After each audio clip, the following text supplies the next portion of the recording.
Hello, everyone, and welcome. My name is Elliot Gu, editor and publisher of Deep Dive Investing, and today we have a very special issue. There's been a lot of talk in the market recently about rising yields, rising interest rates, and the potential effect on the stock market.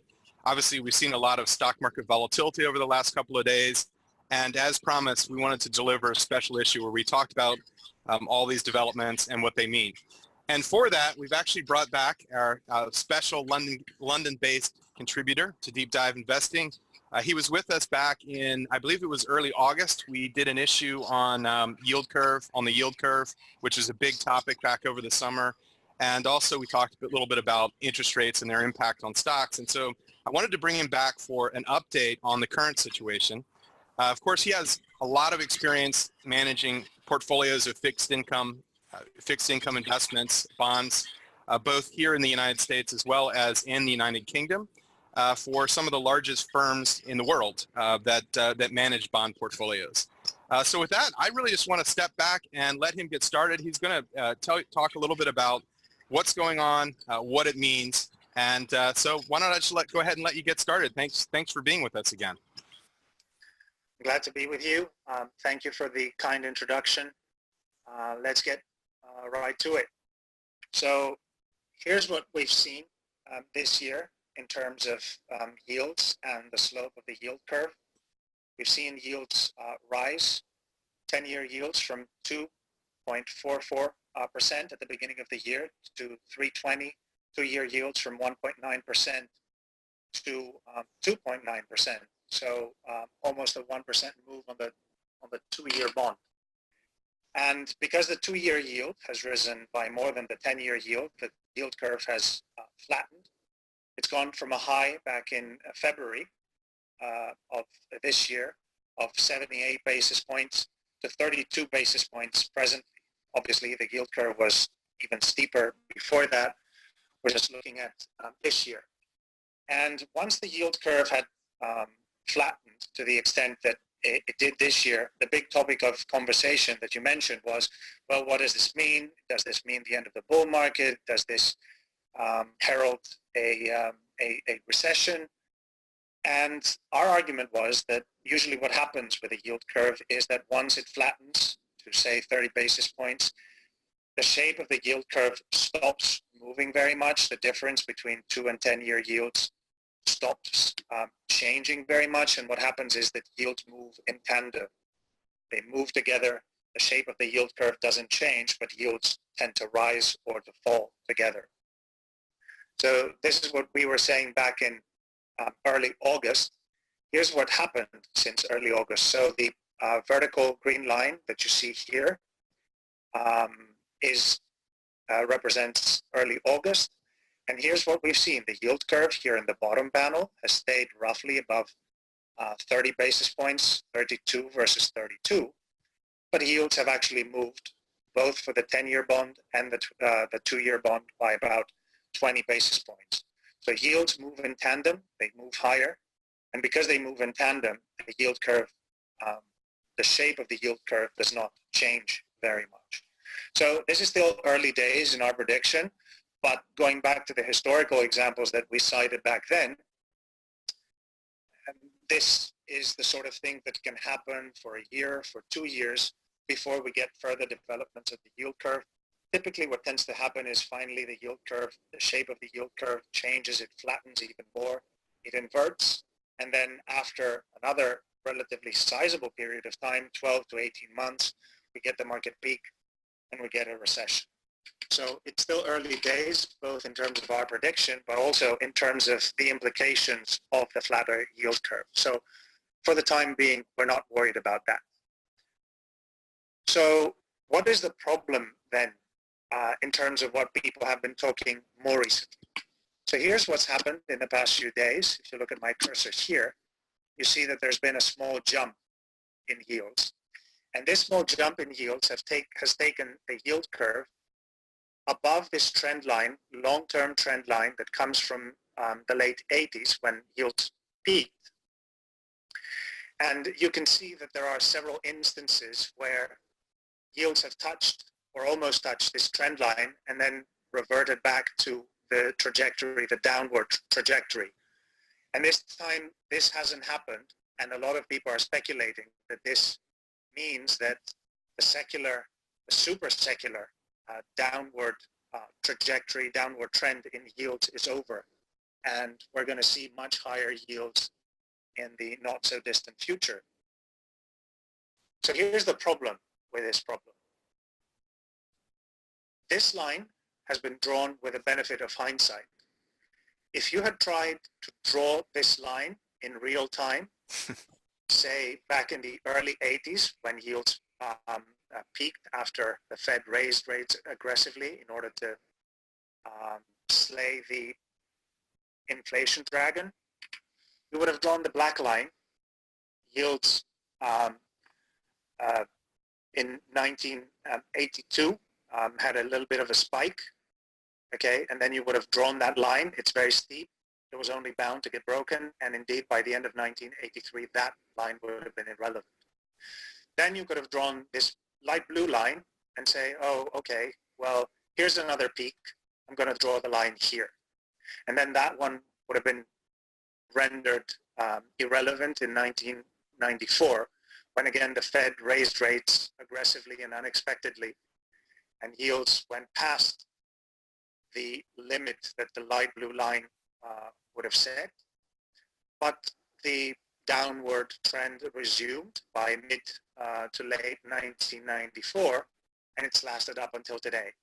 And on it goes. You could have drawn the yellow line, you could have drawn the red line, you could have drawn this green line, and you would have been none the wiser.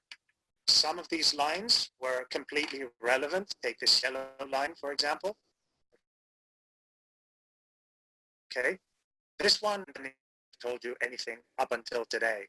You would have drawn it back in the mid 80s, and it never would have given you any additional piece of information.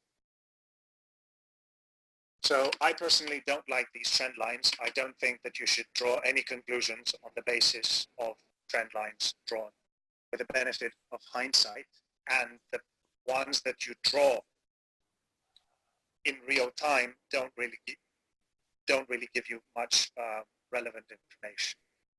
So what about the trajectory of yields that we are in now? Well, yields have been rising since mid 2016 when we dropped connection lost. At 1.5%. We're now above 3% at 3.2%.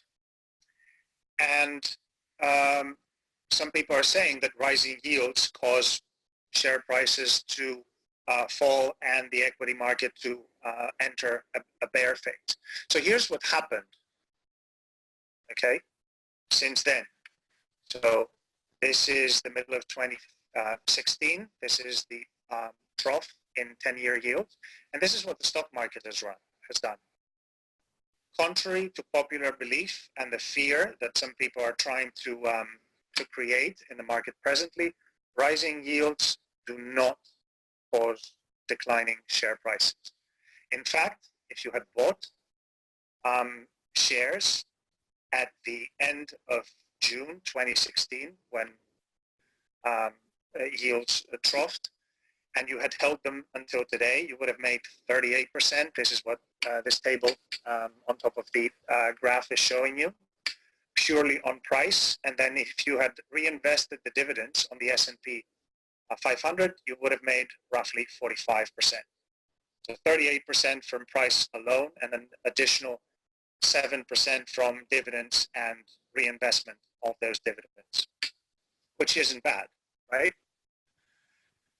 So what about the previous time that yields troughed at 1.5% and went all the way up to 3%? Again, here we have the chart, the long-term chart of 10-year yields. And you see that back in mid-2012, yields troughed at 1.5%. And by the end of 2013, they had reached 3%. So here it is. Mid-2012 to the end of 2013, from 1.5% to 3%. Here's what the stock market did. Surprise, surprise, it went up. Okay, here are the returns from that period. Ironically, it's again 38%, slightly less from dividends, another 4.5% from dividends and the reinvestment return from those dividends. So what's going on here? Have I picked the flukes out of a very long historical track record? I don't think I have. I just picked the 2 times that yields troughed, the most recent ones. They troughed at 1.5% and went to 3%. It's exactly the same move.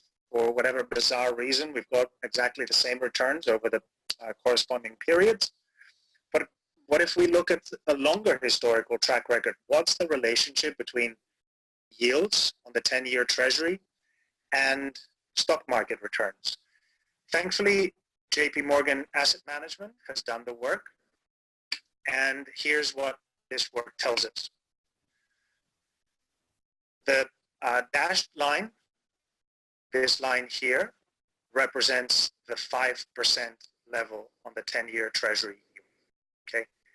To the left of that, we have the correlation between yields and returns from equities.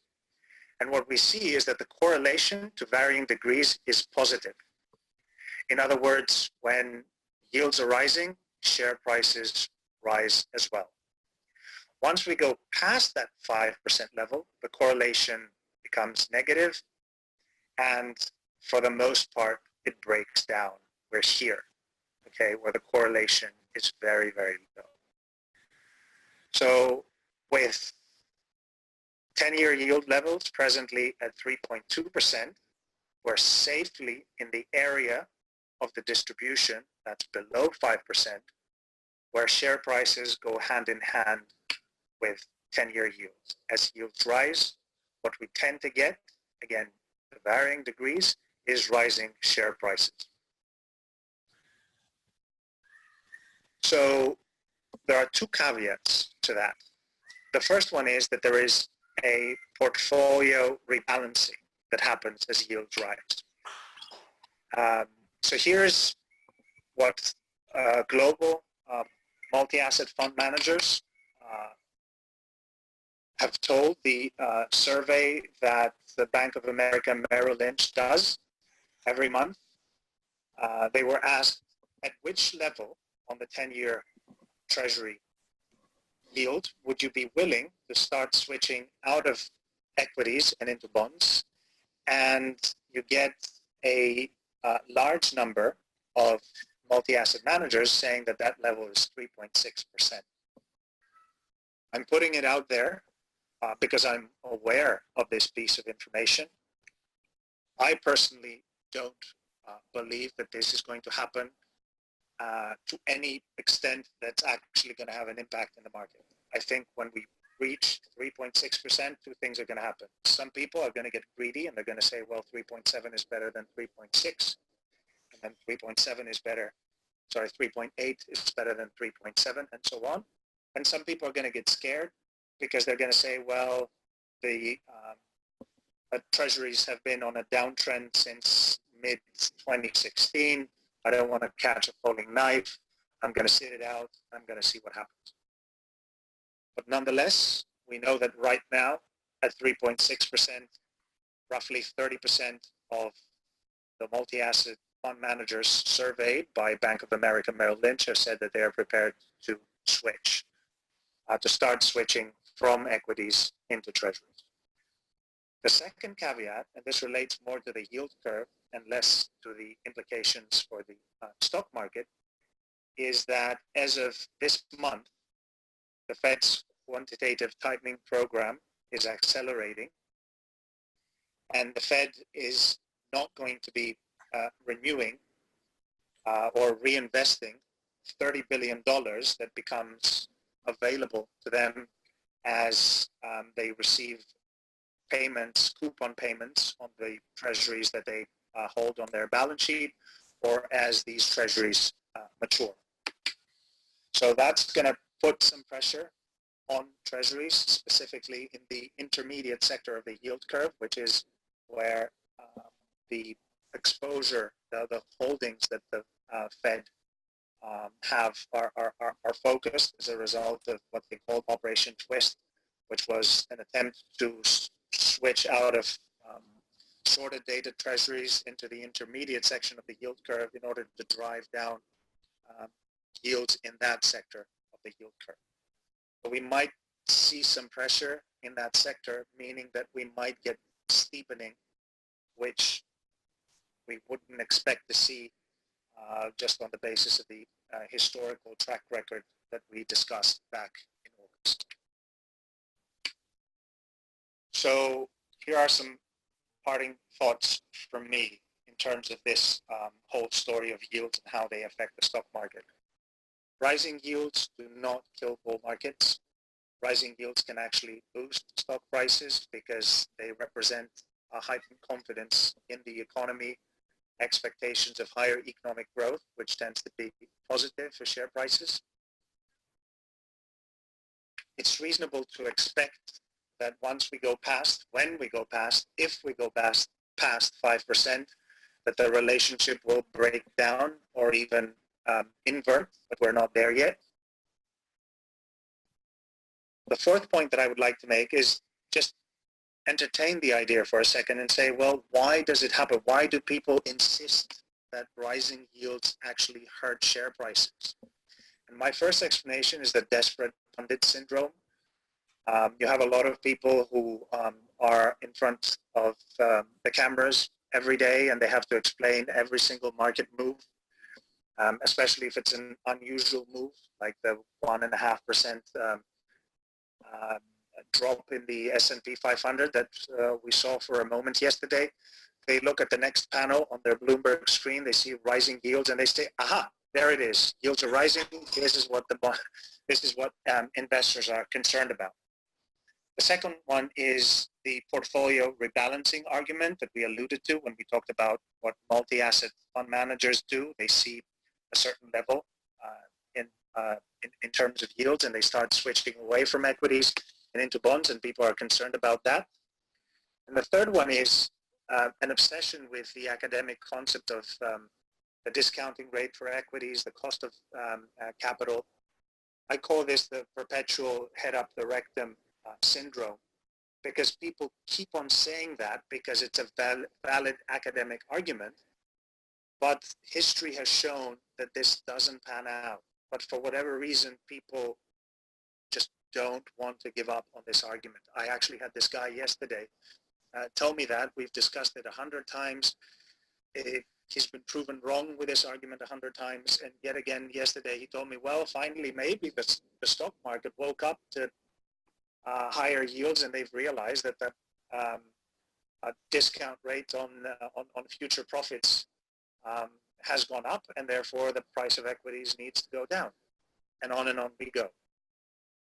So my conclusion is that you should not sell equities only because yields are rising, because this is not something that has panned out historically, and I very much doubt that it's going to pan out this time. Last thought, what if I'm wrong? What if it turns out that this time is different? Well, I've actually spent some time on blackjack tables. I've never drawn a card from 17, and sometimes the next person draws a card and it's a 3 or a 4. I could have won, but I just don't draw from 17. I think that the odds are stacked in my favor if I stand. And I think that for investors, the odds are stacked in their favor if they stay put and they don't sell their equities just because the trend line, the long-term trend line has been broken, and because yields have gone past 3% and they've reached 3.2%, or in 2 months' time they're going to be at 3.4%. This is not an argument that's worked, and I don't think that it's going to work this time. Well, thank you very much for joining us today. That was a really useful overview of the bond market and the situation for the stock market as well. And we look forward to doing another one of these updates in the future.